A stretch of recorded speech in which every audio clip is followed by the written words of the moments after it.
My name is Penelope Ashford, and at 64 years old, I learned that sometimes you have to let someone think they're winning in order to watch them lose everything. But I'm getting ahead of myself. Let me start with the morning that changed everything, the morning my own son tried to extort me while I was dying.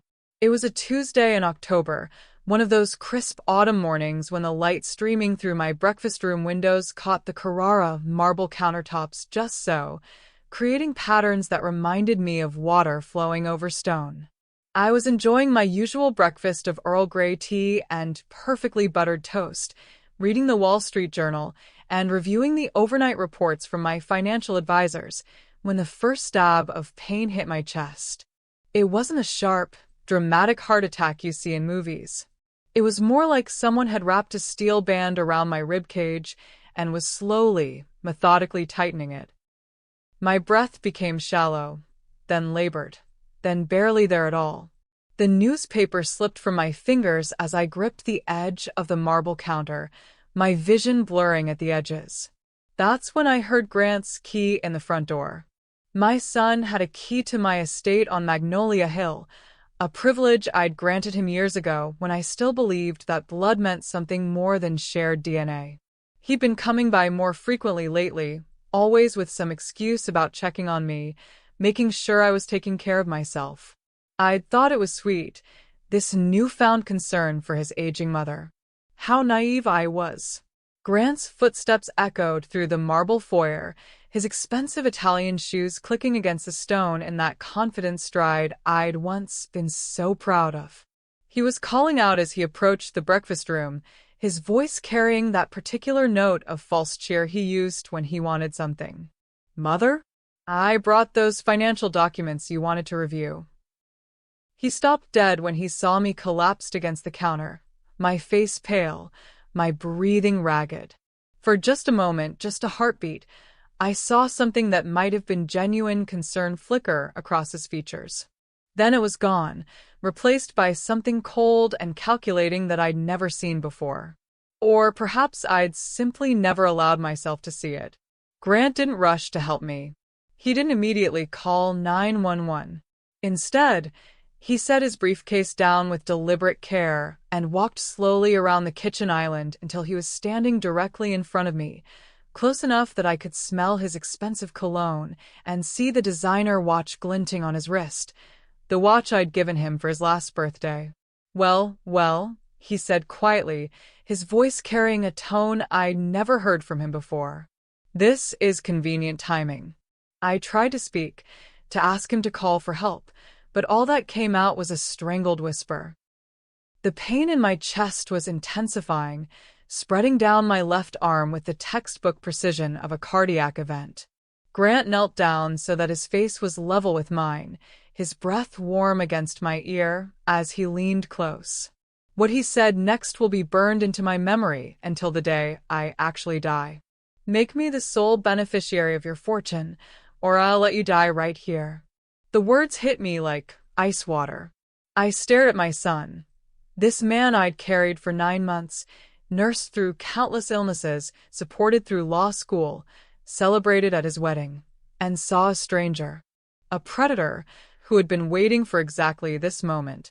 "Grant," I managed to whisper, my voice barely audible. "Please call."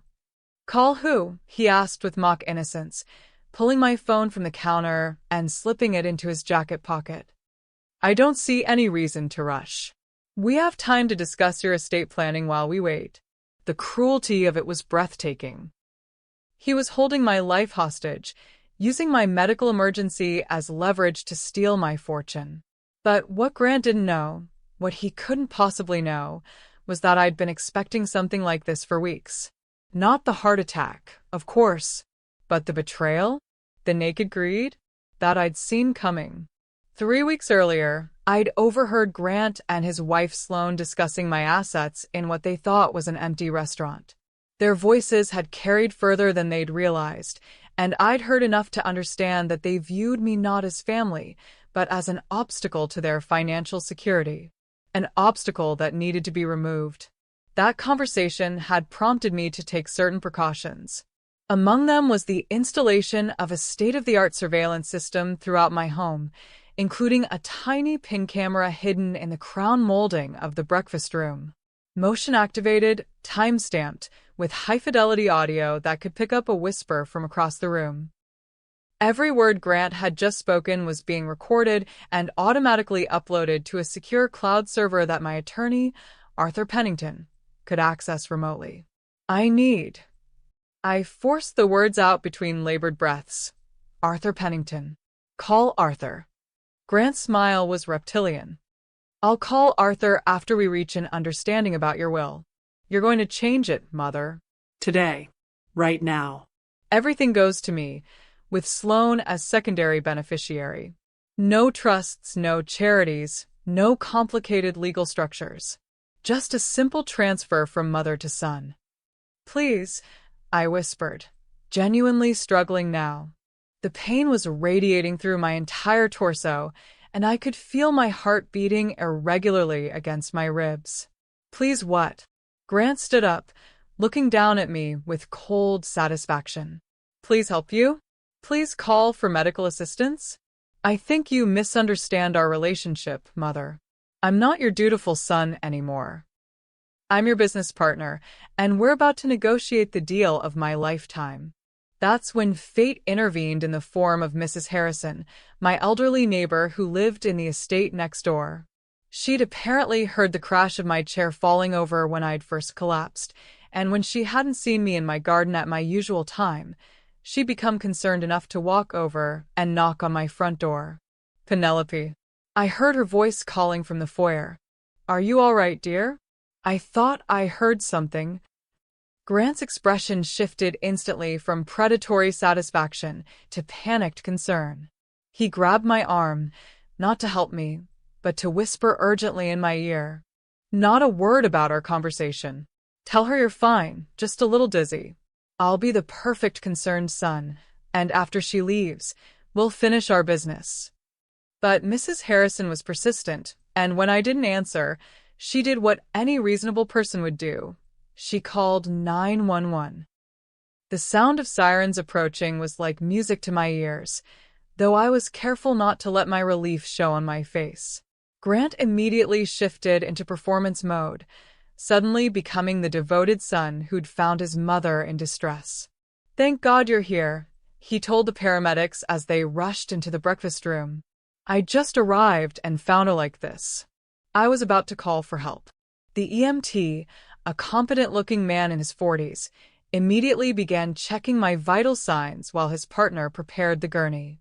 As they worked, I managed to catch the first EMT's attention. Please, I whispered to him, my voice so quiet that Grant couldn't hear. Note this, he refused to call for help. Please write that down. The EMT's eyes flicked to Grant, then back to me. He nodded slightly and made a note on his chart, clicking his pen with deliberate emphasis. As they loaded me onto the gurney, Grant insisted on riding along in the ambulance, playing the role of the concerned son for the medical personnel. But I caught him checking his watch twice during the short ride to the hospital, and I heard him quietly rehearsing what he'd tell the doctors. Mama's been wanting me to take over her financial affairs. She's been getting forgetful lately, making poor decisions. He was already building his narrative, already planning how to use my medical emergency to gain control of my assets. What Grant didn't know was that I'd been building my own narrative for weeks. Every conversation had been recorded, every financial document secured, every potential vulnerability in my estate planning addressed with surgical precision. He thought pressure would win. He thought that by holding my life hostage, he could force me to rewrite 40 years of careful estate planning in his favor. He was wrong. Pressure doesn't win. Pressure reveals who needs breaking first. And as I lay on that gurney, listening to my son plan how to steal my fortune while I fought for my life, I made a promise to myself and to the memory of the boy he used to be. Grant wanted my estate? Fine. I'd give him exactly what he deserved, which was nothing but the satisfaction of watching his greed destroy him completely. The game was about to begin, and my son had no idea he was already losing. The cardiac care unit at Presbyterian Hospital became my temporary command center for what would prove to be the most satisfying campaign of my 64 years on this earth. The doctors had stabilized me quickly. It hadn't been a full heart attack, thank God, but rather what they called unstable angina, a warning shot that my cardiovascular system was under stress. Stress. If they only knew. I spent the first 18 hours hooked to monitors that beeped and hummed with mechanical precision, oxygen flowing through a cannula that made my voice sound thinner than usual, but didn't affect my mental clarity in the slightest. Grant and Sloan had maintained their vigil in the hallway, taking turns coming in to express their concern and ask pointed questions about my comfort, my prognosis, and most tellingly, my wishes for the future. Before we continue with Penelope's calculated revenge, let me pause to tell you something important. If you've ever been told you're too old to start over, let me tell you, that's a lie. Your story isn't over, and you still have chapters left to write. Our best-selling book, Reclaiming Your Peace After Pain, is filled with simple, powerful steps to help you heal, rebuild, and fall in love with life again.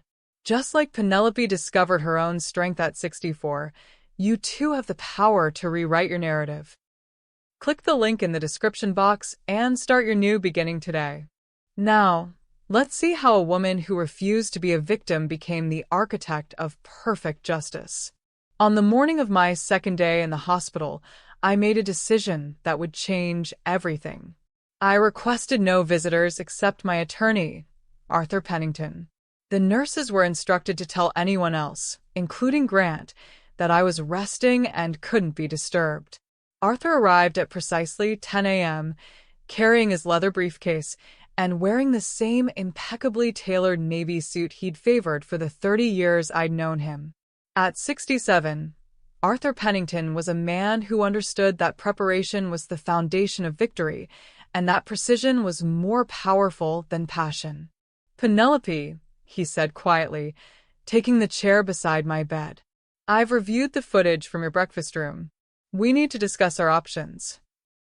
I handed him my phone with the passcode and watched his face as he accessed the cloud server where my home surveillance system stored its recordings.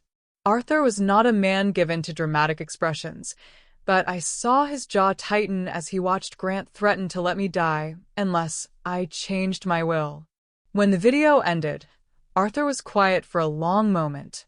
Then he looked at me with the calm, focused expression of a man preparing for war. "We go on offense," he said simply. Arthur pulled out a legal pad and began making notes as he outlined the situation. My estate planning was already sophisticated.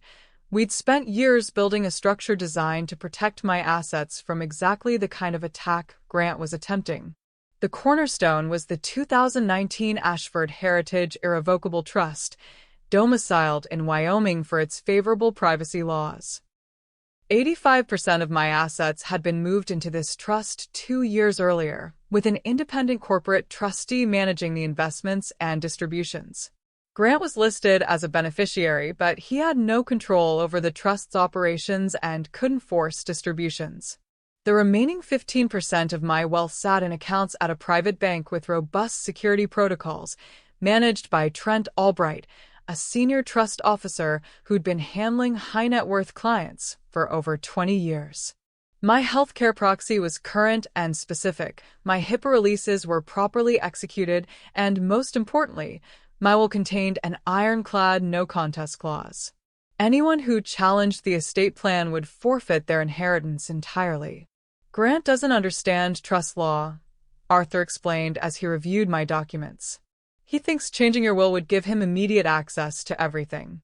He has no idea that most of your assets are beyond the reach of any will. So, his extortion attempt is pointless?" Legally, yes. "But that doesn't mean he won't try, and it doesn't mean he won't cause problems. We need to be proactive." Arthur's plan was elegantly simple. We would make Grant believe he was winning while systematically destroying his ability to steal anything. First, we would create a comprehensive set of decoy documents and sign drafts, sample power of attorney forms, and official-looking summaries that appeared to grant Grant sweeping authority over my affairs.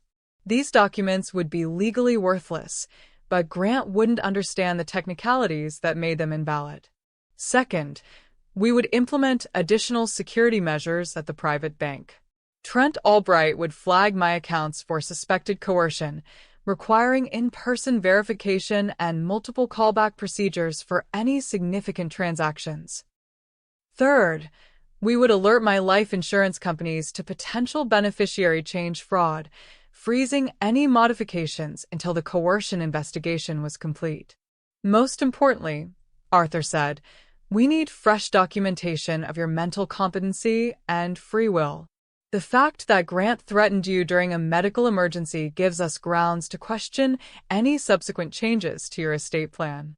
I reached for the bedside table and pulled out a small digital recorder I'd asked the nurses to bring from my personal effects.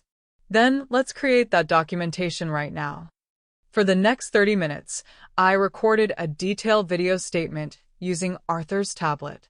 I was clear, articulate, and precise as I described Grant's threat, my current mental state, and my intentions regarding my estate plan.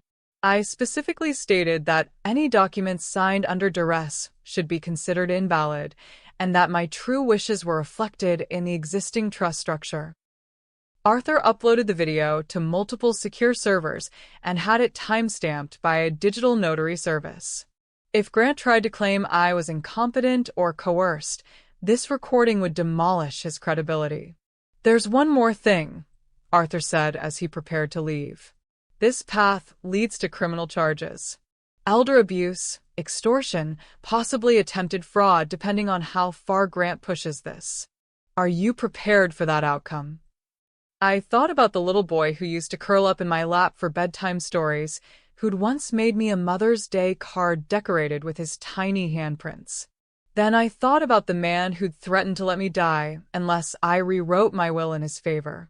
Arthur, I said quietly, that little boy died the moment he decided money was more important than his mother's life. What's left is a criminal who happens to share my last name. Make sure the handcuffs are tight. Arthur nodded and packed his briefcase with methodical precision.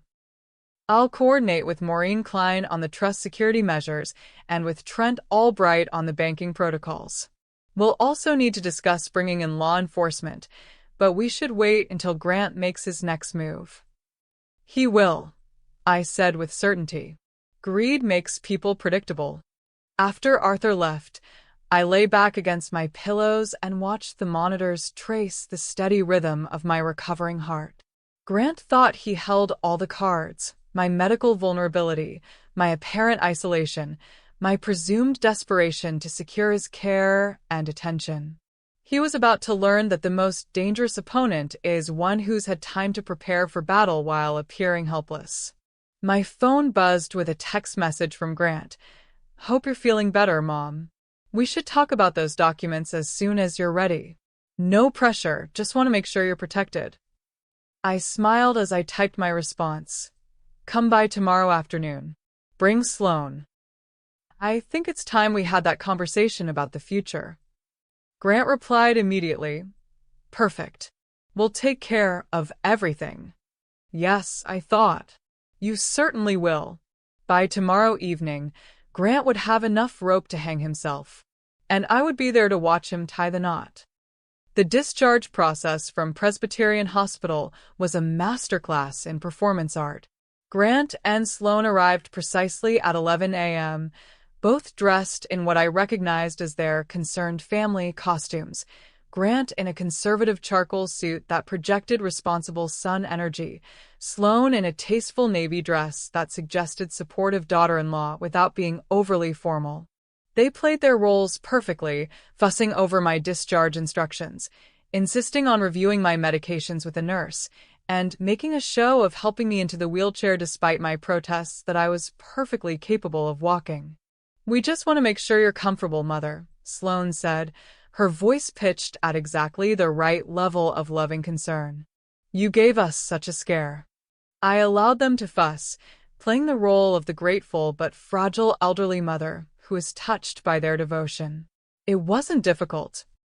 After 48 hours in a hospital bed, I genuinely did feel somewhat depleted, though my mind was sharper than ever. During the ride home in Grant's Mercedes, I floated the bait that would hook them completely. "I've been thinking," I said, my voice carefully modulated to sound tired but determined, "about what you said the other morning, Grant, about taking care of the future." Grant's eyes met mine in the rearview mirror, and I saw the predatory gleam he couldn't quite suppress. "What about it, Mom?" "I want peace," I continued, letting a slight tremor enter my voice. "I don't want to spend whatever time I have left worrying about legal complications or family disputes. Maybe it's time to simplify things." "That sounds very wise," Sloane said, turning in her seat to face me with an expression of earnest support. "What did you have in mind?" "A comprehensive review of my will and power of attorney arrangements. I want to make sure everything is clear, everything is in order. And I want both of you involved in the process, so there are no misunderstandings later." The look that passed between Grant and Sloane was electric with triumph. They thought they'd won. They thought my medical scare had made me compliant, grateful, ready to hand over control of my fortune in exchange for their continued care and attention. They had no idea they were walking into a trap that had been months in the making. I pulled out my phone and called Arthur's office while they listened. "Arthur? It's Penelope. I'm ready to move forward with that estate planning review we discussed. Could you schedule a pre-signing meeting for tomorrow? I'd like Grant and Sloane to be present so they understand exactly what we're planning." Arthur, bless him, played his part perfectly. "Of course, Penelope. I'll have Maureen prepare the documents for review. We'll set aside the full afternoon to make sure everyone's comfortable with the arrangements." "Wonderful. And Arthur?" "I want to make sure we have proper notarization available. I don't want any technical issues to delay the process." "Naturally. I'll have Janice Mallon standing by. We'll take care of everything." After I hung up, Grant was practically vibrating with excitement, though he was trying to maintain his facade of concerned son. "That's really thoughtful of you to include us in the process, Mom," he said. "I want you to know we don't take this responsibility lightly." "I know you don't," I replied, looking directly at him in the mirror. "I'm counting on you to take it very seriously indeed." That evening, while Grant and Sloane went home to presumably celebrate their impending windfall, I worked with Arthur and his partner Maureen Klein to prepare the most elaborate legal deception of my career. The centerpiece was a thick binder labeled Final Estate Plan Penelope Ashford, filled with documents that looked official and comprehensive but were actually carefully crafted decoys. There were unsigned drafts of new wills, sample power of attorney forms with missing notarization, and a particularly impressive authorization letter that appeared to grant immediate access to my accounts, but was legally meaningless due to improper witness requirements and incorrect statute citations. "The beauty of this approach," Maureen explained as she reviewed the decoy documents, "is that everything looks legitimate to a layperson, but no court would ever enforce these papers. They're too flawed, too incomplete, and when Grant tries to use them, he'll discover that banking protocols, insurance company procedures, and legal requirements aren't suggestions. They're absolute barriers that can't be bypassed with impressive-looking paperwork." Arthur's office had been equipped with discreet surveillance cameras and high-quality audio recording equipment, all properly posted and disclosed to meet legal admissibility standards. Everything Grant and Sloane said or did during our meeting would be documented with courtroom-quality precision. "Are you sure you want to take this all the way?" Arthur asked as we finished our preparations. "Once Grant attempts to use fraudulent documents, we'll have no choice but to involve law enforcement." I thought about the moment in my breakfast room when Grant had threatened to let me die unless I made him my sole beneficiary. I thought about the cold calculation in his eyes, the casual cruelty of using my medical emergency as leverage. "Arthur," I said quietly, "some betrayals are so complete that forgiveness becomes complicity. Grant stopped being my son the moment he decided my death would be profitable. What happens to him now is simply justice. My phone buzzed with a text message. It was from Sloane, sent from her own phone rather than Grant's. "Thank you so much for including us tomorrow. We won't let you down." I stared at that message for a long moment, remembering the young woman who had charmed her way into our family with talk of children and tradition and carrying on the Ashford legacy. Now she was texting me thank you notes for the opportunity to steal my fortune. I typed back, "I'm sure you'll give me exactly what I deserve." If only she knew how prophetic those words would prove to be. Tomorrow, Grant and Sloane would walk into Arthur's office expecting to gain control of millions of dollars. Instead, they would begin the process of destroying themselves with their own greed, their own words, and their own criminal actions. I fell asleep that night with the deep satisfaction of someone who knows that justice is not just coming, it's inevitable. Arthur's law firm occupied the top 3 floors of the Meridian building downtown, its walnut-paneled conference rooms and floor-to-ceiling windows projecting exactly the kind of old-money discretion that clients like me valued. I arrived at 2:00 p.m. sharp, wearing my most conservative black suit and the pearl necklace that had been Thomas's final gift to me before his death. Grant and Sloane were already in the reception area, both looking like actors preparing for the performance of their lives.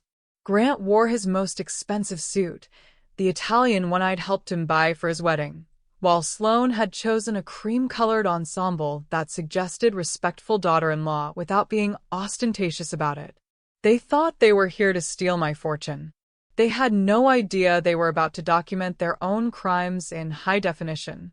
Arthur greeted us in his trademark style, warm but professional, putting everyone at ease while maintaining absolute control over the process. He escorted us to Conference Room A, the largest of his meeting spaces, where the mahogany table was arranged with legal pads, pens, and bottles of San Pellegrino water.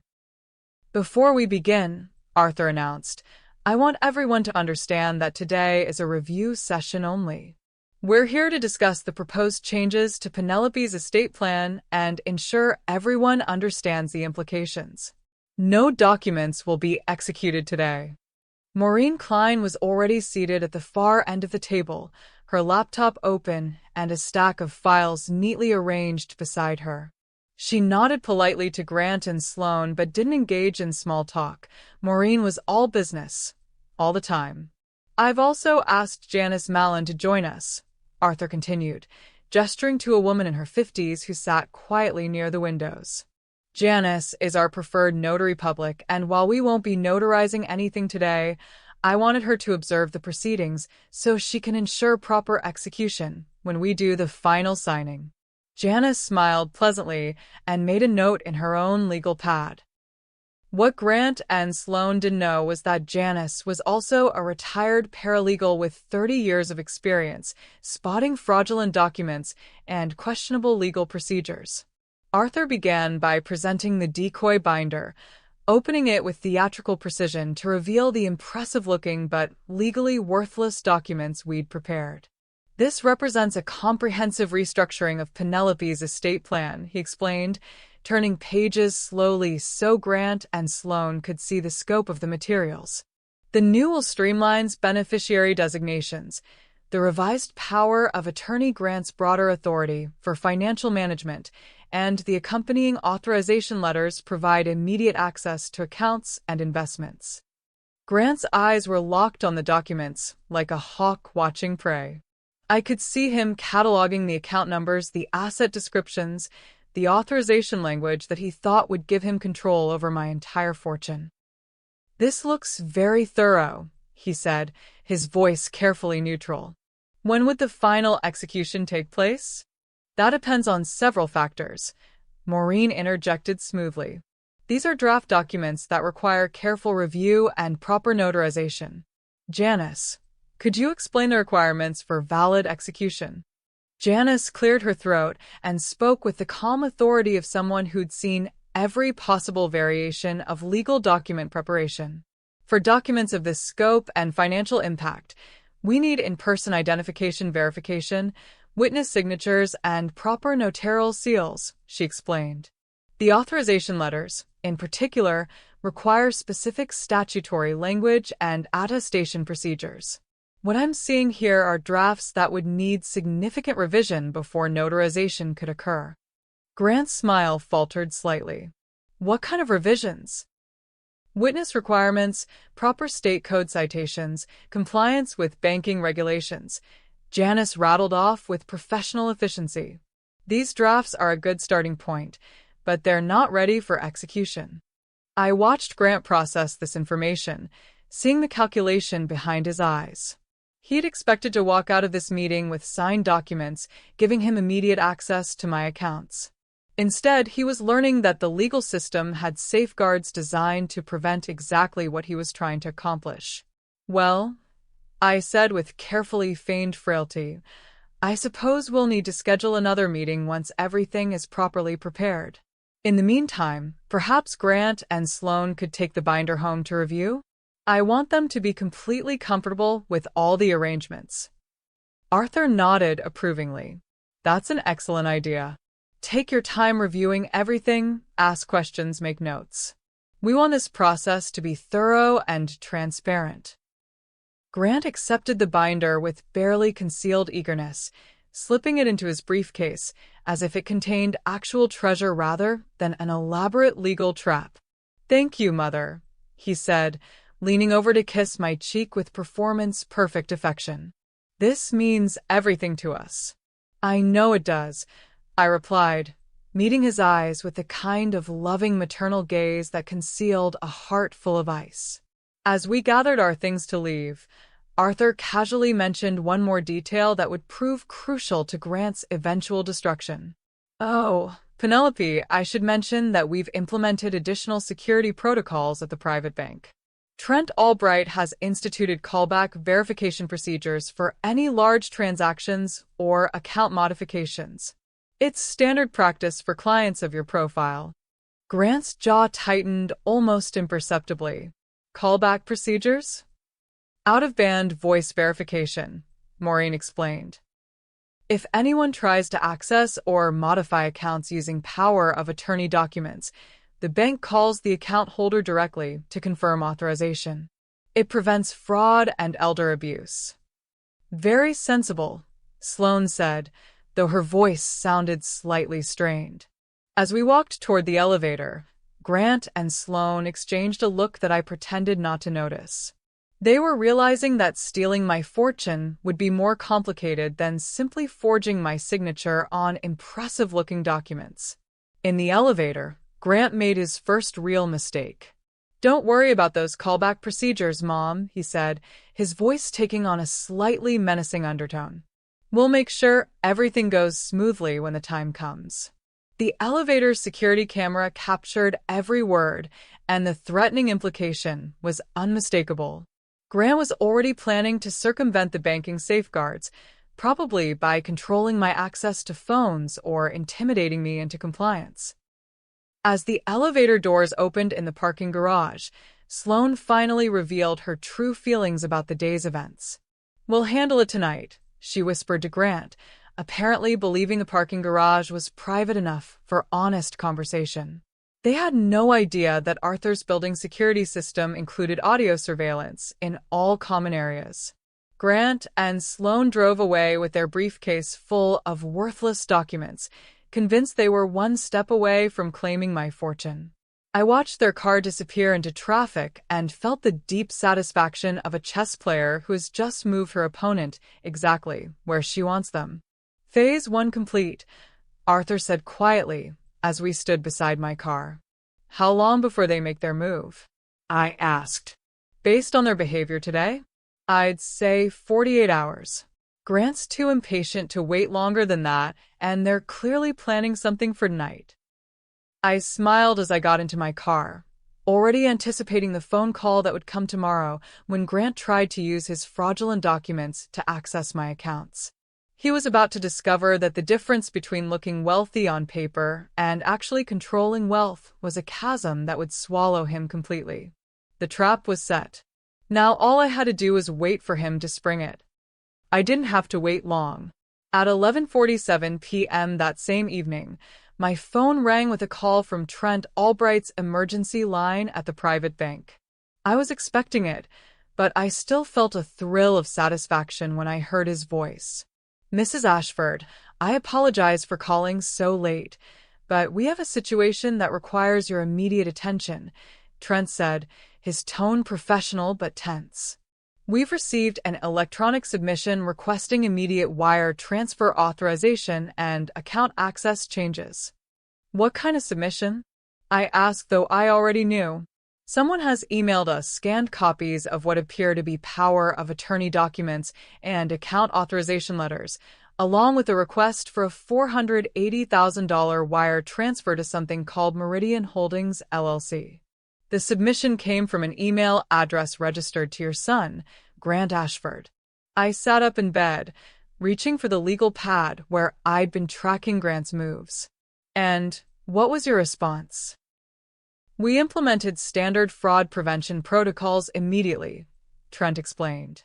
"Out-of-band verification calls to you, escalation to our financial crimes department, and preliminary documentation for a suspicious activity report."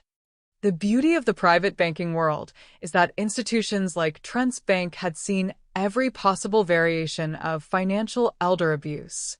They had protocols specifically designed to catch exactly what Grant was attempting. "The documents themselves are problematic," Trent continued. "They lack proper notarization, the witness signatures are missing, and the statutory references are incorrect. Our legal department flagged them as likely fraudulent within 20 minutes of receipt." "What happens now?" "We've denied the transfer request and frozen any account modifications pending investigation. Grant has already called twice demanding to speak with senior management about what he calls unnecessary delays. He seems quite agitated." I could imagine. Grant had probably spent the evening celebrating his anticipated windfall, perhaps even making plans for how to spend the money he thought he was about to steal. "There's more," Trent said. "He's also submitted beneficiary change requests to your life insurance companies using the same fraudulent documents. The insurers have contacted us as part of their verification process." This was even better than I'd hoped. Grant wasn't just attempting to steal my liquid assets. He was trying to position himself to profit from my death as quickly as possible. "I assume the insurance companies have their own fraud prevention measures?" "Absolutely. They've already flagged the requests as potentially coercive and have initiated their own investigation. Any attempts to change beneficiaries are frozen pending resolution of the elder abuse inquiry." After I hung up with Trent, I called Arthur to update him on Grant's moves.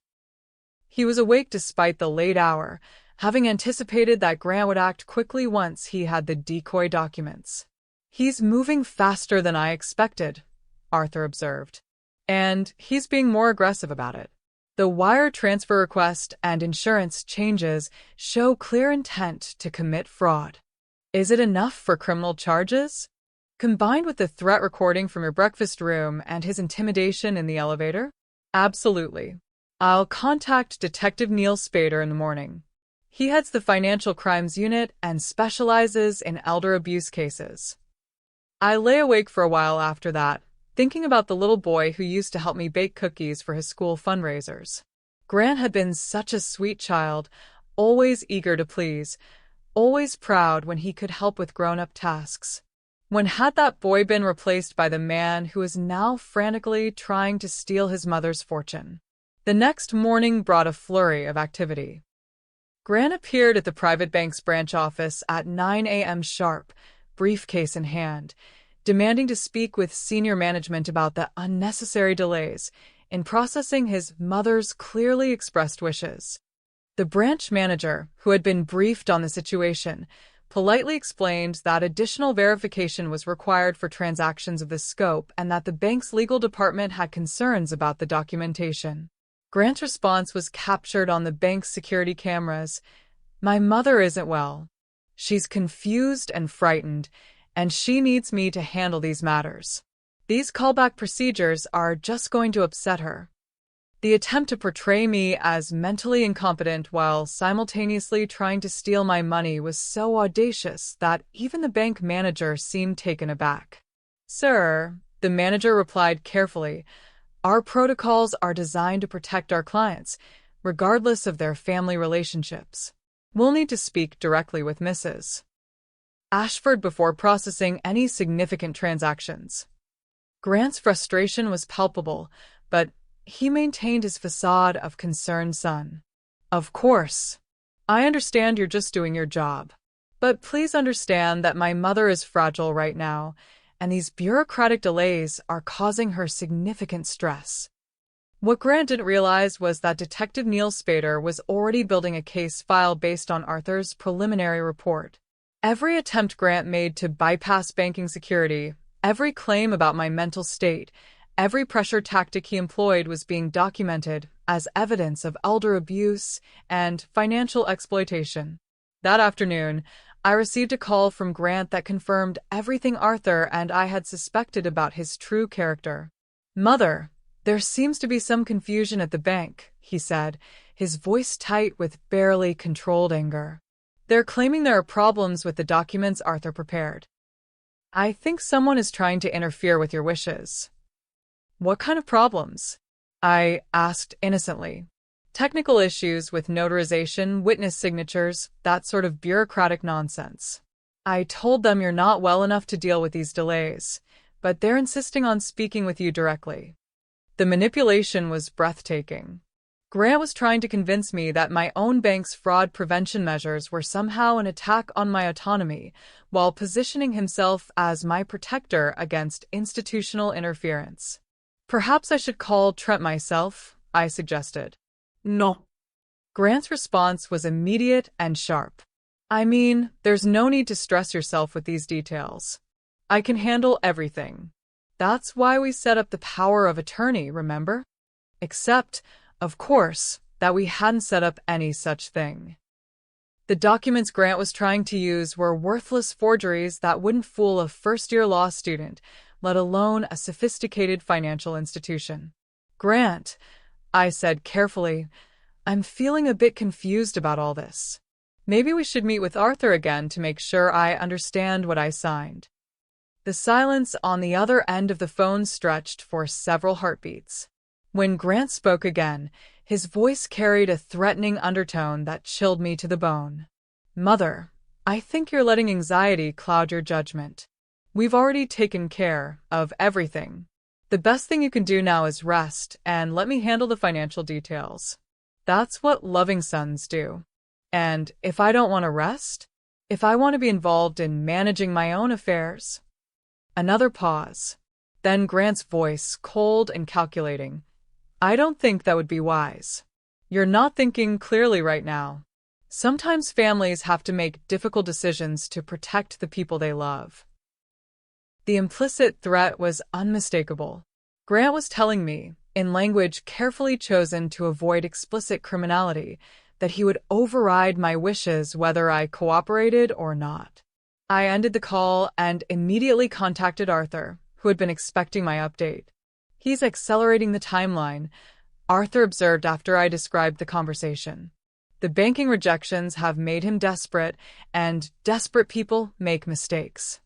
"What's our next move?" "We let him make those mistakes while we document everything. Detective Spader is ready to move whenever we give him the signal. All we need is one more clear attempt at fraud, and we'll have enough evidence to arrest him." That evening, I sent Grant a text message designed to give him exactly the opening he needed to destroy himself. "I'm feeling overwhelmed by all the financial complexity. Maybe you're right that I should let you handle everything. Can we meet tomorrow to simplify the arrangements?" Grant's response came within minutes. "Perfect. I'll bring the necessary paperwork. We can take care of everything at your house where you'll be comfortable." The trap was set for the final act. Tomorrow, Grant would come to my home expecting to force me to sign documents that would give him control of my fortune. Instead, he would find himself facing Detective Spader and a comprehensive criminal investigation that would destroy his life as thoroughly as he had planned to destroy mine. I spent that evening reviewing the evidence Arthur and I had compiled. The breakfast room recording of Grant's original threat, the elevator surveillance showing his intimidation tactics, the banking records of his fraudulent attempts, and the insurance company documentation of his efforts to profit from my eventual death. It was a masterpiece of legal preparation, a case so airtight that no defense attorney in the world could create reasonable doubt about Grant's guilt. As I prepared for bed, I thought about the conversation I'd had with Grant earlier. His willingness to threaten me, to override my autonomy, to steal my life's work. It revealed a depth of selfishness and cruelty that no mother should ever have to confront in her own child. But confronting it I was, and tomorrow would bring the reckoning that Grant had earned through his own choices. He wanted to simplify our arrangements? Fine. I would make them very simple indeed. The morning of Grant's final downfall dawned gray and drizzly, the kind of weather that seemed to match the somber nature of what was about to unfold. I dressed carefully in a navy blue suit with my pearl jewelry, wanting to look dignified and competent for what would likely be recorded encounters. Arthur arrived at 9 a.m. sharp, accompanied by ADA Rebecca Voss, a sharp-eyed woman in her early 40s who specialized in financial crimes and elder abuse. I had met Rebecca twice before during the preparation phase, and I was impressed by her thoroughness and her genuine anger at the crimes Grant had attempted. "Mrs. Ashford," Rebecca said as she set up recording equipment in my living room, "I want you to understand that we have more than enough evidence to arrest your son right now. What we're doing today is giving him the opportunity to compound his crimes and eliminate any possible defense strategy his attorney might attempt." Detective Neil Spader was positioned in an unmarked vehicle outside my estate, with backup units standing by. Adult Protective Services had been notified and were prepared to intervene if Grant became threatening or violent. "Remember," Arthur instructed me, "let him talk. Let him explain his plans, his justifications, his methods.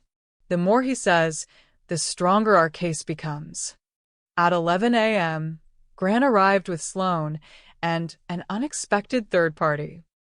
A young woman carrying a portable notary kit who introduced herself as someone they'd found through an online service. "I brought Linda to handle the notarization," Grant explained as they settled into my living room. "This way we can take care of everything today without any more delays." Linda unpacked her supplies with professional efficiency, but when she began reviewing the documents Grant handed her, her expression grew increasingly concerned. "I'm sorry," she said after several minutes, "but I can't notarize these documents. They're missing required witness signatures. The statutory citations are incorrect, and some of the pages appear to be drafts rather than final documents." Grant's face flushed with anger.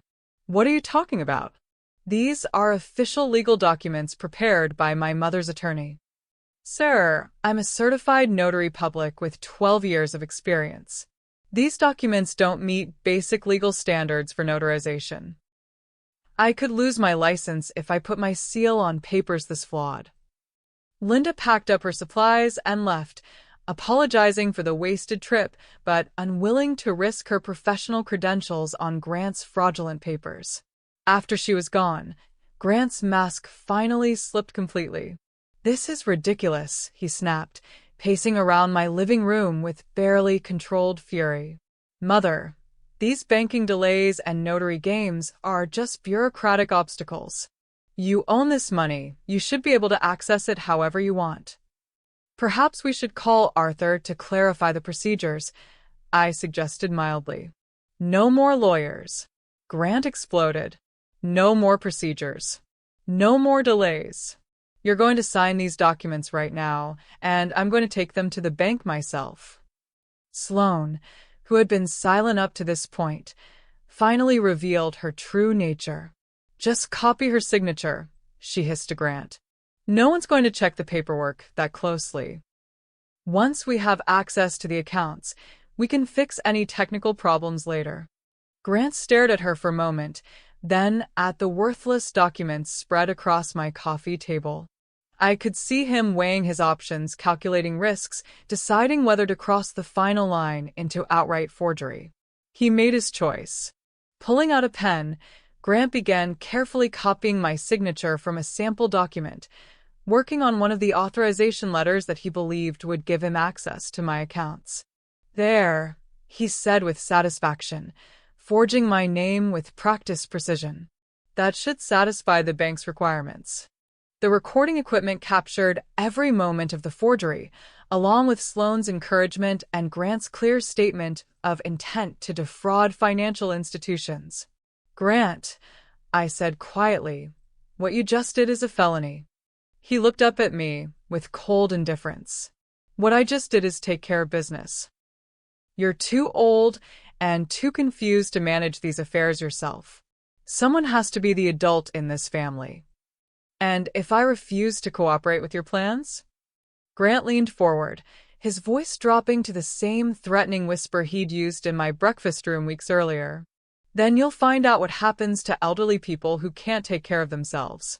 Nursing homes, conservatorship, competency hearings, there are lots of ways to protect someone who's lost the ability to make rational decisions."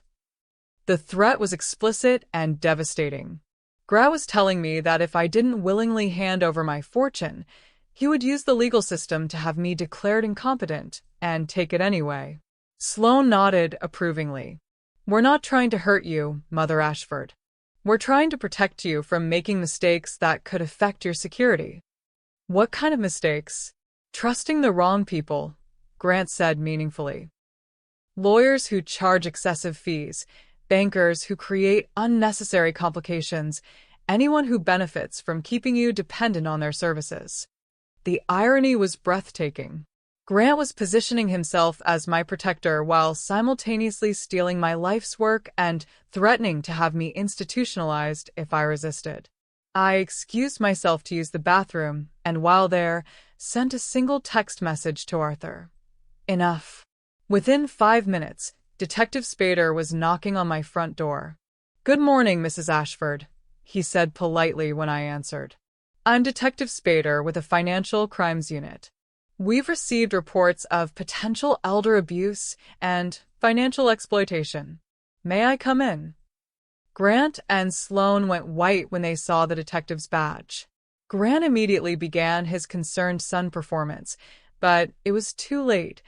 We had everything we needed on tape.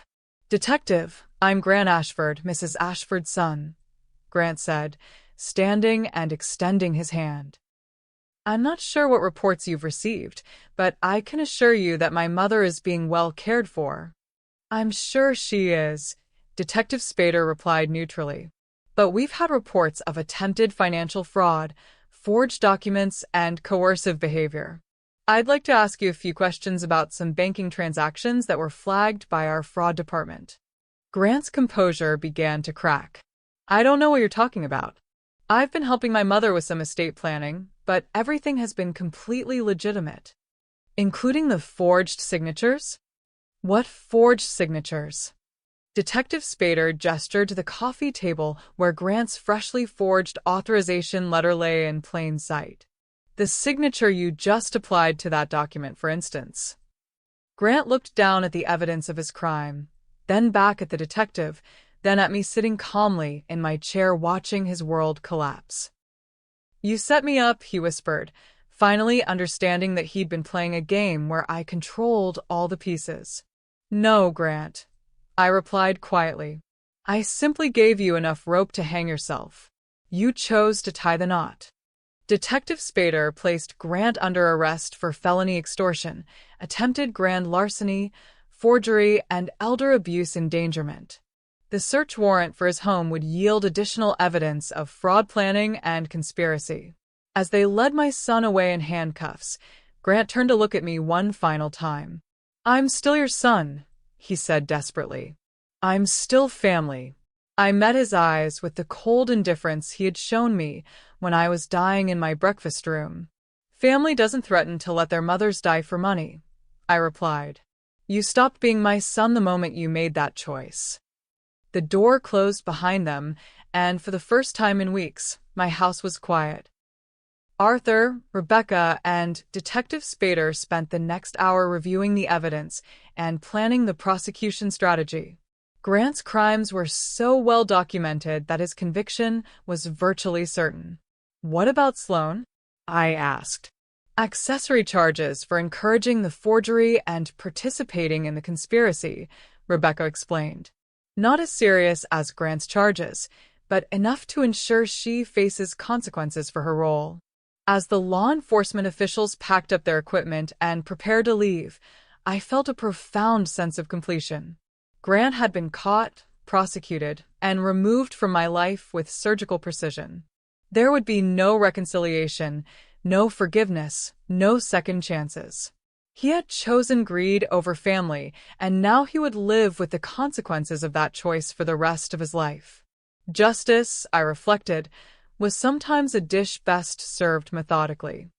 While Detective Spader and ADA Rebecca Voss built their criminal case against Grant, Arthur and I launched a comprehensive civil assault designed to ensure that my son would never again be in a position to threaten me or my assets.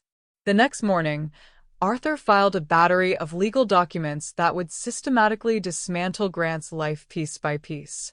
His approach was methodical, thorough, and absolutely devastating. First came the petition for a temporary restraining order based on financial exploitation and elder abuse. The evidence was overwhelming. We had Grant's original threat on video, recordings of his intimidation tactics, documented attempts to bypass banking security, and clear evidence of forgery. Judge Patrick Reeve granted the TRO within hours of filing.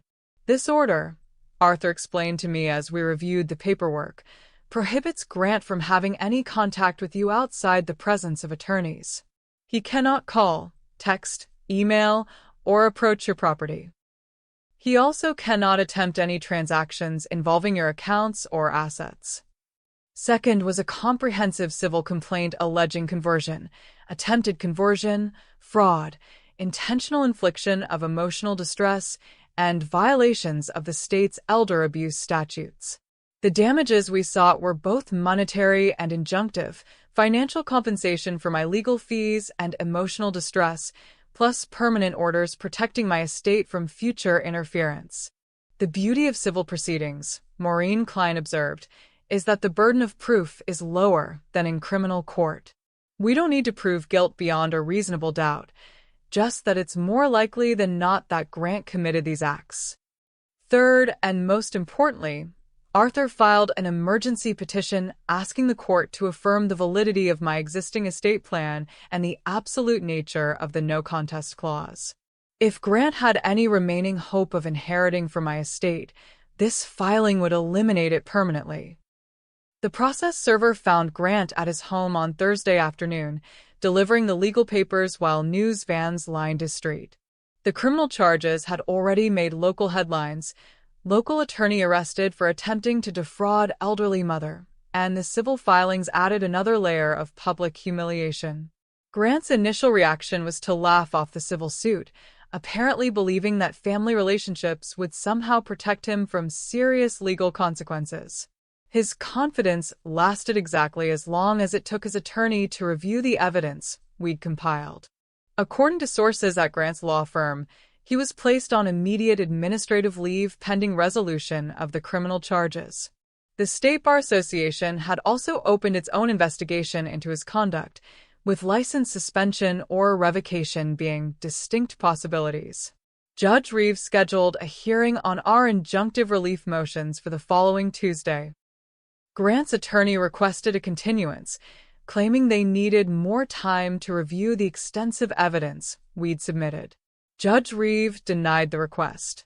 The allegations involve ongoing financial exploitation of an elderly victim, the judge noted in his order. Any delay in granting appropriate relief could result in additional harm to the plaintiff. The hearing itself was a masterpiece of legal precision. Arthur presented our case methodically, starting with the breakfast room recording of Grant's original threat and building to the banking fraud attempts and the witnessed forgery.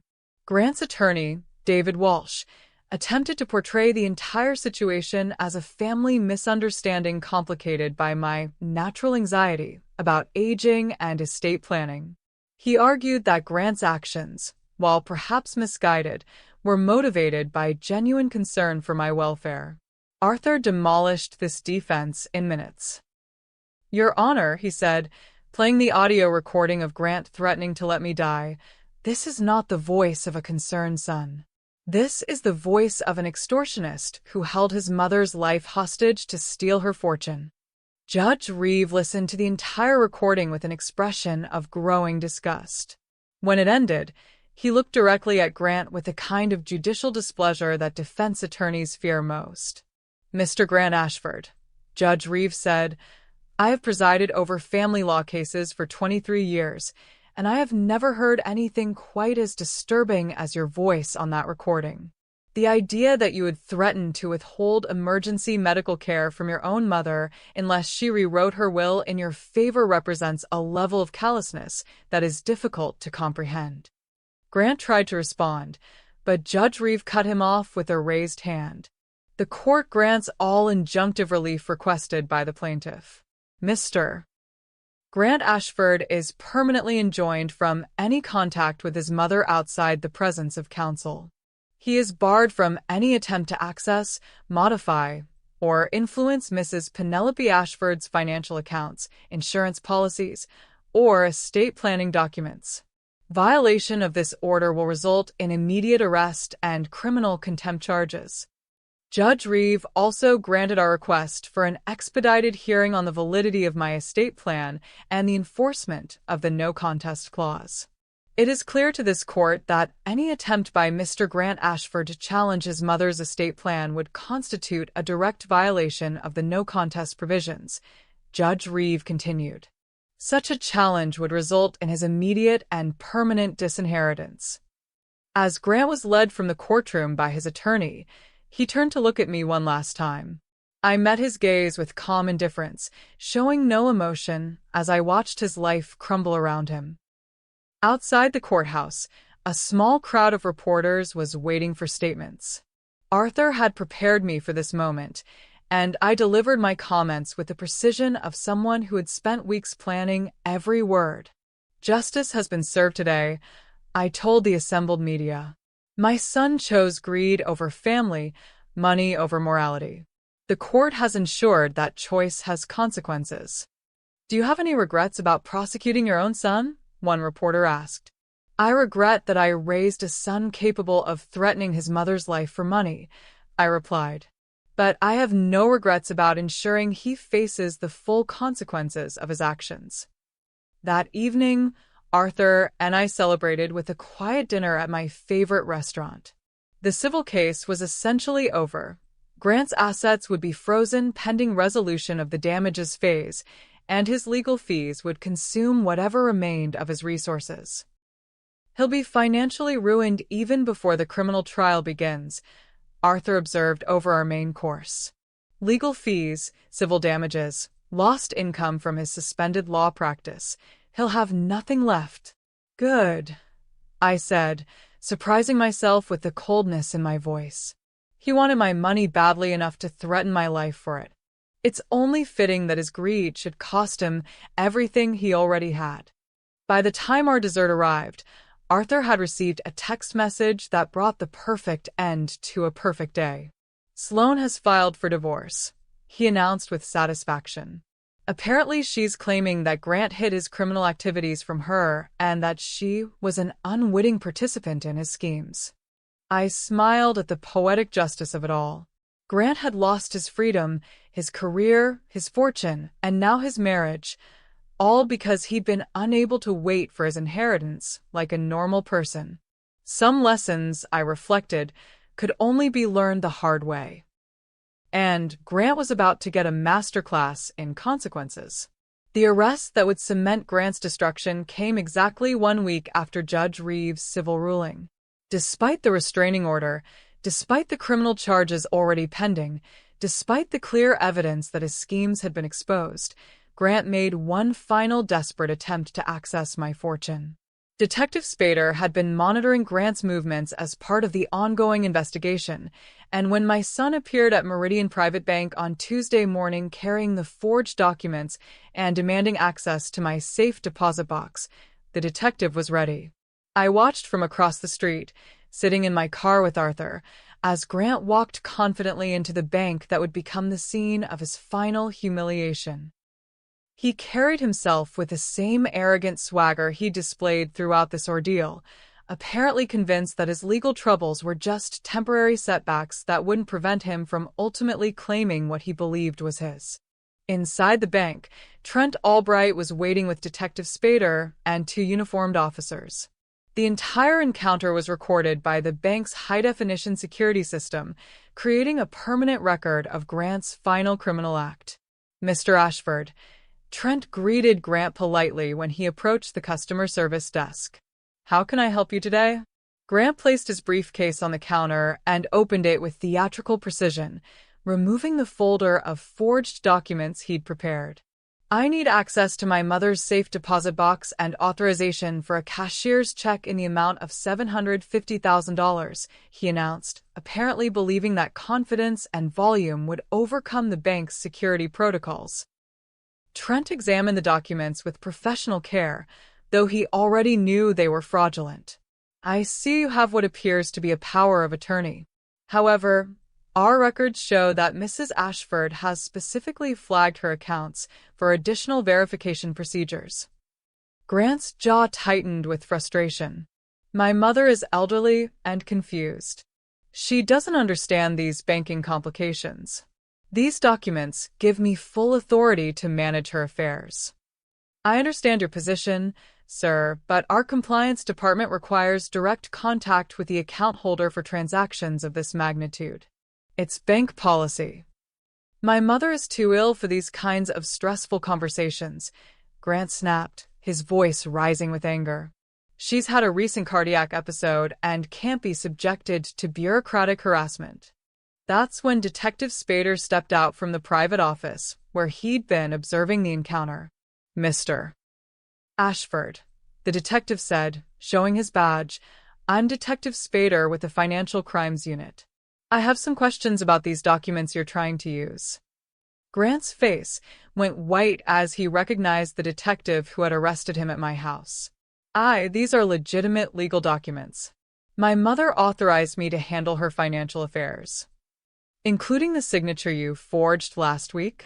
Grant stared at the detective, then at Trent, then at the security cameras he was just now noticing positioned throughout the bank. The reality of his situation was finally beginning to penetrate his delusions of success. "These documents," Detective Spader continued, "contain forged signatures, false notarizations, and fraudulent authorizations. Using them to attempt to access another person's assets constitutes multiple felonies." "You don't understand," Grant said desperately. "My mother wants me to have access to these accounts. She's just too confused right now to deal with the paperwork herself. Mr. Ashford, your mother is currently sitting across the street in her attorney's car, watching this conversation through the window. She appears quite lucid and very interested in the outcome of your visit here today." Grant spun around to look out the bank's floor-to-ceiling windows, and I saw the exact moment when he spotted my car parked across the street. His expression shifted from desperation to rage, to complete defeat as he realized that I had orchestrated this final trap with the same precision I'd used for everything else. "You're under arrest," Detective Spader announced, producing handcuffs, "for attempted grand larceny, forgery, elder abuse, and violation of a restraining order." As Grant was handcuffed for the second time in 2 weeks, he kept staring at me through the bank window. I met his gaze steadily, showing no emotion as I watched my son's final downfall. The search warrant executed at Grant's home that afternoon yielded a treasure trove of additional evidence. Investigators found detailed financial projections showing how he planned to spend my money, notes about my daily routines and vulnerabilities, and even research into nursing homes and conservatorship procedures. Most damning was a digital memo found on Sloan's laptop titled Asset Recovery Timeline, which detailed their month-by-month plan for gaining control of my fortune and outlined contingency strategies if I proved resistant to their management. They had this planned for at least 6 months, Rebecca Voss explained to me during a meeting the next day. The cardiac episode just accelerated their timeline, but they were always planning to find a way to take control of your assets. The evidence was so comprehensive that Grant's attorney immediately began exploring plea deal options. However, Rebecca was in no mood for leniency. "Your son threatened to let you die unless you made him your sole beneficiary," she told me. "He forged legal documents, attempted to defraud multiple financial institutions, and violated a restraining order. We're going to trial, and we're going to ask for the maximum sentence on every charge." Grant's arrest made national news this time, picked up by cable networks and true crime podcasts as an example of elder abuse within wealthy families. The story had everything: family betrayal, attempted murder for money, and a clever elderly woman who outsmarted her would-be exploiter. I declined most interview requests, preferring to let the legal process speak for itself. But I did agree to one interview with a local newspaper, partly to set the record straight and partly to ensure that Grant's humiliation was as complete as possible. "Mrs. Ashford," the reporter asked, "do you feel any sadness about what's happened to your son?" "I feel sadness for the little boy I raised, who would have been horrified by the man he became," I replied. "But I feel no sadness for the criminal who threatened to let his mother die for money. That person deserves everything that's happening to him." As I watched the news coverage that evening, showing Grant being led away in handcuffs while reporters detailed his crimes, I reflected on how completely the tables had turned. 6 weeks ago, Grant had stood over me in my breakfast room, holding my life hostage while demanding control of my fortune. Tonight, he was sitting in a jail cell, facing decades in prison, financially ruined and permanently cut off from the family he had betrayed. Sometimes justice wasn't just served cold, it was served with surgical precision. Grant's trial began on a bitter February morning, with snow falling on the courthouse steps and a wind that cut through even the heaviest coats. I arrived precisely at 8:30 a.m., wearing my most formal black suit and the pearl jewelry that had become my signature during this ordeal. The media attention was intense but respectful. The story of an elderly woman outsmarting her greedy son had captured the public imagination, and I'd become something of a folk hero for seniors facing financial exploitation. Inside the courthouse, the atmosphere was tense with anticipation. ADA Rebecca Voss had assembled a prosecution team that was methodical, thorough, and absolutely determined to see Grant receive the maximum possible sentence for his crimes. Grant's defense attorney, David Walsh, had spent months trying to negotiate a plea deal, but Rebecca had rejected every offer. She wanted this case to go to trial, to send a clear message that elder abuse would be prosecuted to the fullest extent of the law. Judge Patrick Reeve presided with his usual stern efficiency, making it clear from the outset that he would tolerate no drama or delays in his courtroom. The jury selection had taken 3 days, resulting in a panel that skewed older and more conservative, exactly the demographic most likely to be outraged by Grant's crimes. Several jurors were elderly parents themselves, and I could see the disgust in their faces when the charges were read aloud. Rebecca's opening statement was a masterpiece of prosecutorial precision. "Ladies and gentlemen of the jury," she began, "this case is about the ultimate betrayal.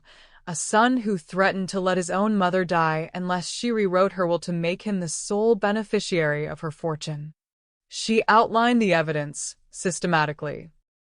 The breakfast room recording of Grant's original threat, the banking fraud attempts, the forged documents, and the violation of the restraining order that led to his final arrest. "You will hear the defendant's own voice threatening his mother's life," Rebecca continued. "You will see him forge her signature on legal documents. You will hear him plan to have her declared incompetent if she refused to cooperate with his schemes. This is not a family dispute. This is a crime spree targeting an elderly victim by someone who is supposed to protect her. David Walsh's opening statement attempted to portray Grant as a concerned son whose good intentions had been misunderstood and manipulated by a vindictive mother and overzealous prosecutors. Grant Ashford is not a criminal, Walsh argued. He's a successful attorney who became concerned about his mother's financial management and took steps he believed were in her best interests. Yes, he made mistakes in his approach, but criminal intent requires more than poor judgment or family miscommunication. The defense strategy was clear. Blame me for orchestrating the entire situation while portraying Grant as a victim of my manipulation. It was a dangerous approach that risked alienating the jury, but Walsh apparently had few other options given the overwhelming evidence of Grant's guilt. The prosecution's case unfolded over 6 days, each piece of evidence more damning than the last. The EMT who had responded to my cardiac episode testified that Grant had indeed delayed calling for help, corroborating my claims about his behavior during the medical emergency. Trent Albright detailed the bank's fraud prevention protocols and Grant's repeated attempts to bypass security measures designed to protect elderly customers from financial exploitation. Janice Mallon, the notary public, testified about her refusal to notarize Grant's clearly fraudulent documents and explained the legal requirements he had failed to meet. Detective Spader walked the jury through the investigation, showing how each of Grant's crimes built upon the previous ones in an escalating pattern of financial exploitation. But the most powerful moment came when Rebecca played the breakfast room recording in its entirety. The courtroom was absolutely silent as Grant's voice filled the space. "Make me the sole beneficiary of your fortune, or I'll let you die right here." Several jurors looked visibly disturbed, and one elderly woman dabbed at her eyes with a tissue. The impact was devastating and undeniable. When I took the witness stand on the 4th day, I was ready. I had prepared for this moment for months, knowing that my testimony would either vindicate my actions or make me appear like a vindictive old woman seeking revenge against her own son. "Mrs. Ashford," Rebecca began, "can you describe your relationship with your son before these events?" "Grant was everything to me after his father died," I said honestly. "I supported him through law school, helped him start his practice, welcomed his wife into our family. I thought we had a loving relationship built on mutual respect and genuine affection." "When did you first realize that your son viewed you differently?" "When he threatened to let me die unless I made him my sole beneficiary. In that moment, I understood that he saw me not as his mother, but as an obstacle to his financial security." Rebecca guided me through the entire timeline, from Grant's original threat to his final arrest at the bank. I answered every question clearly and directly, maintaining my composure even when describing the most painful moments of his betrayal. The cross-examination was brutal, but expected. David Walsh tried to paint me as a controlling mother who had manipulated the entire situation to punish Grant for his independence. "Mrs. Ashford, isn't it true that you've always used financial control to manipulate your son's behavior?" "Mr. Walsh, if I were controlling, would my son have felt the need to threaten my life to gain access to my money? Wouldn't a truly controlling mother have simply cut him off financially? Isn't it true that you deliberately created this situation to entrap your son?" "I created a situation that allowed my son to reveal his true character. He chose to threaten my life, forge my signature, and attempt to steal my fortune. Those were his choices, not mine." Walsh tried for 3 hours to crack my testimony, but every attack only reinforced the strength of our case. By the time I stepped down from the witness stand, it was clear that the jury believed my version of events completely. The defense's case was weak and desperate. Walsh called character witnesses who testified to Grant's previous good reputation, but their testimonials rang hollow against the audio recordings of his crimes. Grant's law school professors spoke about his intelligence and potential, his colleagues described his professional competence, and his former clients praised his legal skills. But none of this could overcome the fact that the jury had heard him threaten to let his mother die for money. Walsh made the critical error of putting Grant on the stand in his own defense. Grant maintained his innocence, of course, claiming that his words in the breakfast room had been misunderstood and that his subsequent actions were motivated by genuine concern for my welfare. "I never intended to hurt my mother," he testified. "I was trying to help her manage her affairs during a difficult time. If my approach was wrong, I'm sorry, but I never meant any harm." Rebecca's cross-examination was surgical in its precision. "Mr. Ashford, when your mother collapsed in her breakfast room, how long did you wait before calling for help?" I don't remember exactly." "You don't remember? Your mother was having a cardiac episode, and you don't remember how long you waited before seeking medical assistance." "I was trying to assess the situation. By threatening to let her die unless she changed her will?" Grant's composure cracked completely. He started to explain, then stopped, then tried again, his answers becoming increasingly incoherent as Rebecca methodically destroyed his credibility. "Mr. Ashford, did you forge your mother's signature on legal documents?" "Those were drafts. I was just practicing." "Practicing forgery?" "Practicing helping her with paperwork when she was ready." It was painful to watch, even for someone who had orchestrated his downfall. The brilliant attorney I had raised was reduced to stammering excuses and transparent lies as the weight of his crimes became undeniable. The closing arguments were masterful pieces of legal theater. Rebecca systematically destroyed any sympathy the jury might have felt for Grant, emphasizing that he had planned to profit from threatening his own mother's life. "This defendant," she said, pointing directly at Grant, "held his dying mother hostage while demanding she rewrite her will. When that didn't work, he forged her signature. When the banks caught him, he violated a restraining order to try again. This is not a family dispute. This is a criminal who happens to be related to his victim." David Walsh made a valiant but futile attempt to generate sympathy for his client, arguing that Grant had been driven to desperate measures by financial pressure and family dysfunction. "Grant Ashford made mistakes," Walsh concluded, "but this prosecution has been driven by vindictiveness rather than justice. Don't let an angry mother use the criminal justice system to punish her son for disappointing her." It was a dangerous argument that only served to remind the jury of exactly what Grant had done to earn my anger. After just 2 hours of deliberation, the jury returned with their verdict. "On the charge of attempted grand larceny in the first degree, how do you find the defendant?" "Guilty." "On the charge of forgery in the second degree, how do you find the defendant?" "Guilty." "On the charge of elder abuse in the first degree, how do you find the defendant?" "Guilty." The guilty verdicts continued through every charge. By the time the jury foreman finished reading, Grant had been convicted on all counts, a complete vindication of everything I had endured and everything I had fought to prove. Grant broke down completely as the verdicts were read, sobbing into his hands as the reality of life imprisonment finally hit him. His attorney tried to comfort him, but there was nothing left to say. As the bailiffs prepared to lead him away in shackles, Grant turned to look at me one final time. "I'm sorry, Mom," he whispered, his voice breaking. "I'm so sorry for everything." I met his eyes with the same cold indifference I'd shown throughout the trial. "I know you are, Grant, but some things can't be forgiven, even with sorry." The courtroom erupted in applause as Grant was led away to begin serving his sentence.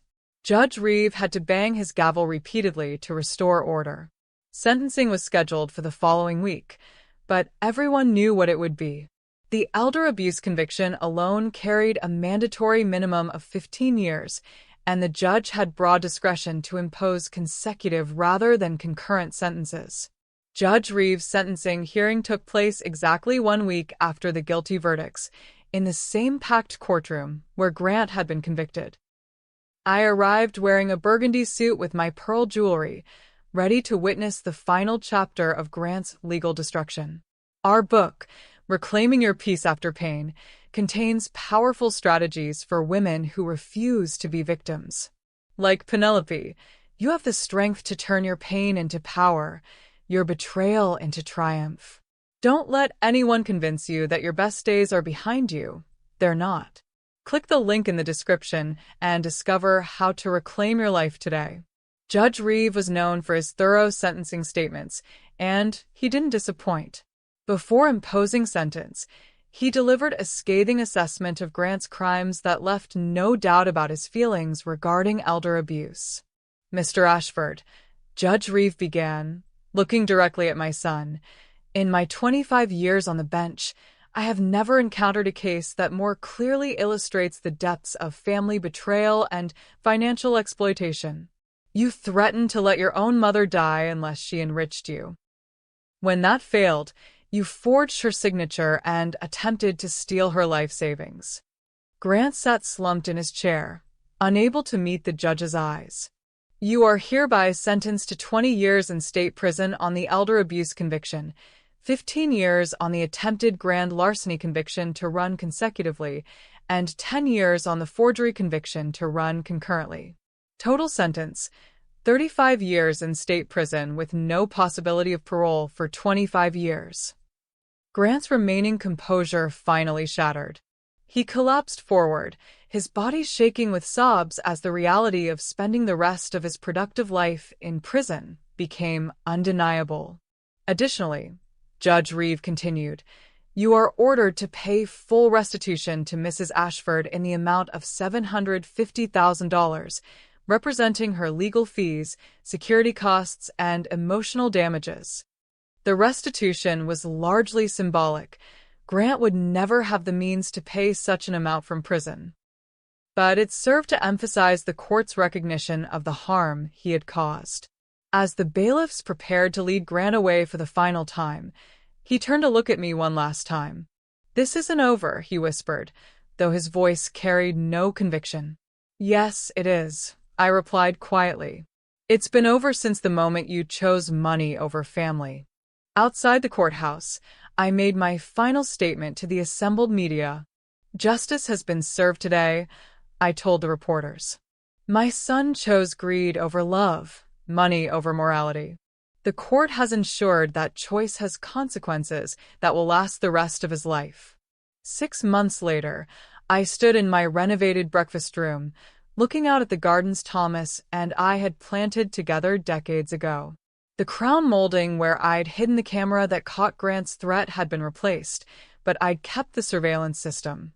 Trust, once broken, was never fully restored. The civil case had concluded with a complete victory. Grant's assets had been seized to pay my legal fees, and the no-contest clause in my estate plan had been upheld. He would inherit nothing, even if he somehow survived his prison sentence. Sloane's divorce had been finalized quickly, with her claiming she'd been an innocent victim of Grant's deception. She'd moved back to her hometown, changing her name and trying to rebuild her reputation. I felt no sympathy for her. She'd been a willing participant in Grant's schemes until the consequences became real. My estate planning was now ironclad. Arthur had restructured everything to ensure that no future challenges could threaten my intentions. The Ashford Heritage Trust would continue operating long after my death, supporting causes I believed in rather than enriching people who had betrayed me. I'd also established a fund to train bank employees and legal professionals to recognize signs of elder financial abuse. It was a fitting legacy, using my experience to protect other elderly people from the kind of exploitation Grant had attempted. The house felt different now, cleaner somehow, as if Grant's evil intentions had been purged along with his physical presence. I'd redecorated his old bedroom, turning it into a reading room filled with the books I'd always meant to explore. From prison, Grant had sent several letters over the months, all of which I returned unopened. Arthur logged each one as refused delivery for our legal records, but I had no interest in his words. Everything he needed to say to me had been said in my breakfast room that terrible morning, and everything I needed to say to him had been said in court. On the first anniversary of his sentencing, I did something I'd been planning for months. I visited the storage unit where I'd kept family photographs and removed every picture that included Grant.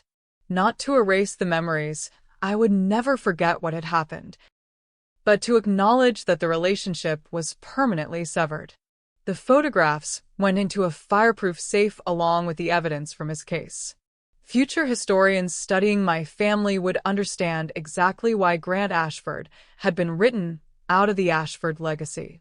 That evening, I hosted a quiet dinner party for Arthur, Maureen, Trent, and Detective Spader, the team that had helped me achieve justice.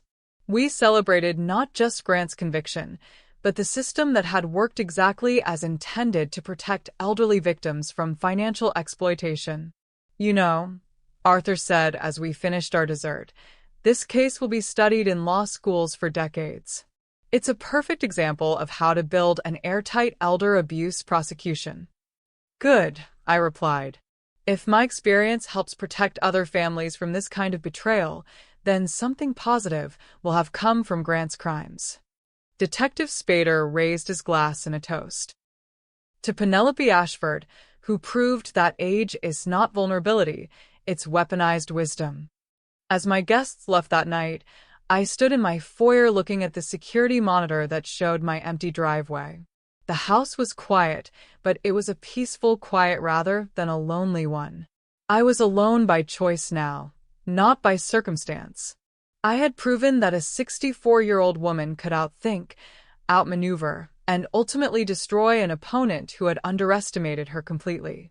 Grant had thought he could pressure me into compliance, threaten me into submission, manipulate me into surrender.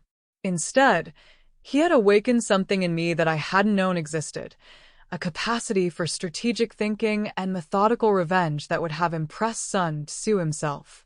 The next morning brought another beautiful spring day, crisp and clear with the promise of renewal in the air.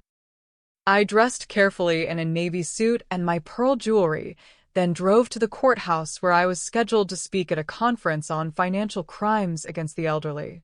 Standing before an audience of prosecutors, investigators, and advocates, I told my story not as a victim, but as a survivor who had refused to accept defeat. Ladies and gentlemen, I concluded my presentation. Age does not make us helpless. Experience does not make us weak. And when someone tries to destroy us, we have every right to destroy them first, legally, systematically, and completely. The standing ovation lasted for several minutes, but more importantly, I saw understanding in the faces of people who worked every day to protect elderly victims from financial exploitation.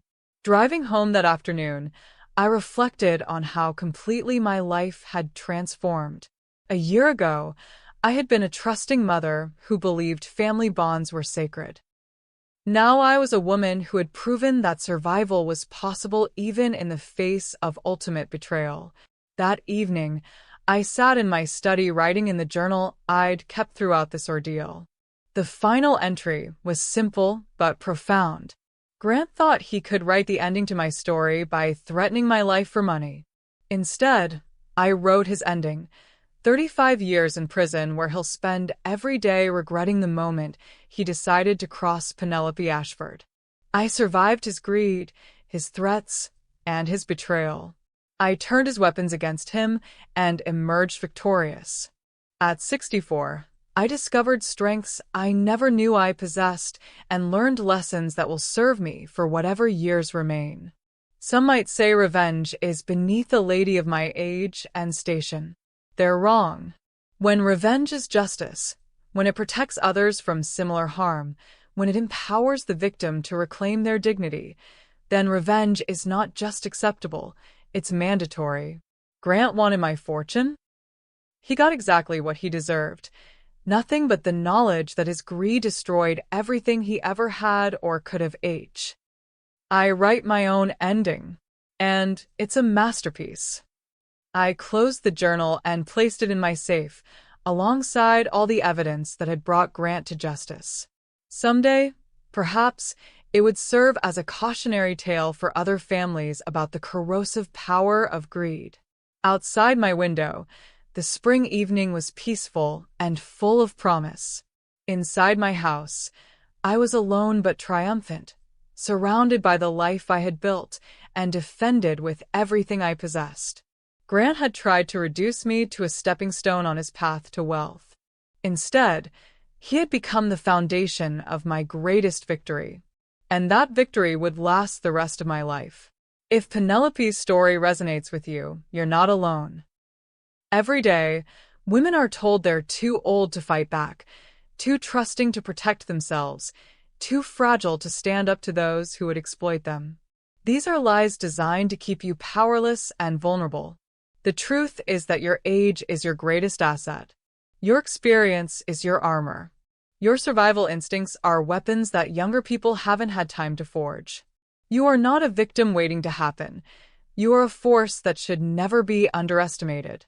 Our best-selling book, Reclaiming Your Peace After Pain, contains the strategies and mindset shifts that women like Penelope use to transform betrayal into triumph. Whether you're dealing with financial exploitation, family manipulation, or any situation where someone has mistaken your kindness for weakness, this book will show you how to reclaim your power and demand the respect you deserve. Don't spend another day accepting less than your worth. Don't let anyone convince you that your story is over or that you should quietly accept mistreatment for the sake of family peace. Click the link in the description box right now and order Reclaiming Your Peace After Pain. Your transformation starts today. Remember, justice isn't always about forgiveness. Sometimes it's about ensuring that the right people pay the right price for their choices.